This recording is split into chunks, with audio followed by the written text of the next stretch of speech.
I'm currently in the plant theater. And earlier today, and also last night in a dream, I had the thought, like, I haven't been doing any activism, that sucks. And the Animal Liberation California Convergence is going on right now. And I was feeling, I knew I shouldn't, and really, like, realistically could not go. But there's still this guilt of, like, not going to everything, and I've largely gotten over that, and like since moving here have had to really shift my gears because I haven't done really any street activism here. It's taken a completely different approach, and that's why we're opening what we're opening. But I have this, or had, am working through this toxic mindset of, if the activism you're doing doesn't look the same as what it's been, then it's not activism. And so, like, that thought of like, oh, I've been doing street activism, so I'm doing nothing, I immediately shut it down, and I was like, Cheyenne, are you joking me? Like, and it just kind of flashed through my head all of like the vegan pamphlets and the vegan banner and the vegan everything in my vegan community event center I'm opening in the heart of Iowa. And that kind of really hit, and I was like, oh yeah, and this kind of thing's never been done before. That's why you need to take a step back from street activism. That's why you have been, because you're creating something that's a new form of activism. That's a new, not necessarily a new form, but a new way. It's something that hasn't, in the manner in which we're conducting, been done before. And that's incredible. And just because I'm not out on the street chanting, and in my dream I led like a very loud protest, and just because I'm not doing that, just because I'm taking a softer approach of really holding space for people and providing a space for people to learn and to be exposed to these things, that doesn't mean that I'm not an activist. That means I'm doing a different form of activism, and it's doing a pretty freaking great job. And we're not even, the restaurant's not even open yet. It's just right now an event space to hold parties. And that's still phenomenal. And the work I'm doing is important. And I really want to put value in that and put value in myself and recognize that, yeah, I'm going to go to the Animal Liberation Conference next year, and that's going to be incredible. And I'm so excited by the time, because last time I was talking about this, like, yeah, we're going to do this. Like, we already signed the lease, and people were like, oh, cool. But it wasn't what it is now. And what it's going to be by then is so exciting. And so I'm really excited to be able to share this with people then.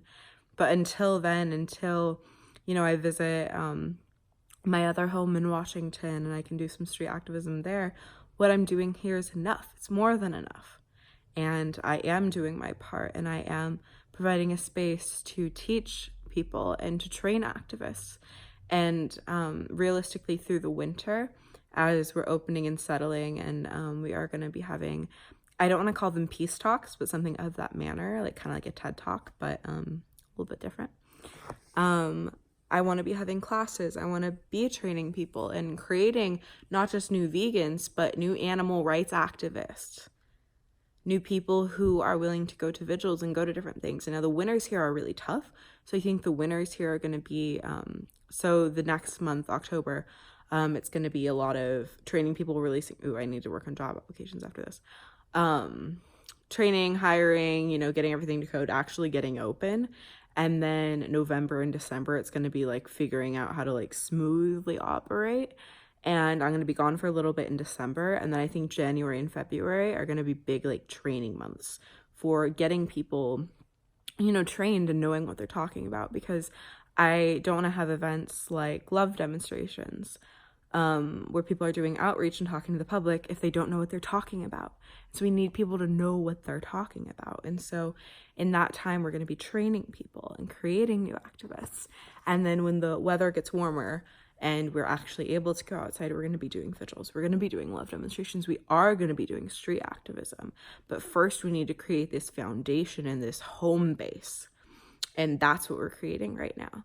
And so I really want to express gratitude to myself and to everyone who has been working with me on this, because I really do have an incredible team that has pulled through, and people keep emerging that say that what we're creating here is what they've dreamed of, and they want to dedicate time and space to this. And so I really just want to express how once again, grateful I am for the space I'm in, the fact that I'm in my theater right now. What? Are you kidding? It's not even just like a theater. It's like, look at these chairs. It's not leather, by the way. It's pleather, which I know plastic sucks, but I did not buy these chairs that came with it. And it's not leather, so I'm grateful. Like beds, are you kidding me? Okay, so tonight we're literally gonna, so the rave's 9 to 9, 12 hours, I know. We're gonna be like hella dancing and hanging out for a while, and then at like 1:30ish, one of our other DJs is gonna come in here and play a sleep set, and so we're gonna be like sleeping and cuddling on these beds. I'm so excited for that. And I'm wearing this vest that I got from Portland Animal Save, and the back of it says go vegan, and I just love it. I'm wearing it around and I love it. I love it so much. I just feel great and grateful, and yeah, that's all. Okay, all right. Well, final message. If the activism you're doing looks different than the activism someone else is doing, that doesn't mean it's not activism. There's a lot of different forms of activism. I definitely have like a heavy preference for some of them over others, but there's different things work for different people, and find what works for you. And you can test things out. You can go to different styles of events and find really what fits for you and what works for you and what is sustainable for you, and work with that, flow with that. And that's going to shift, that's going to change, and that's okay. And I'm proud of you and grateful. And okay, bye. I love you.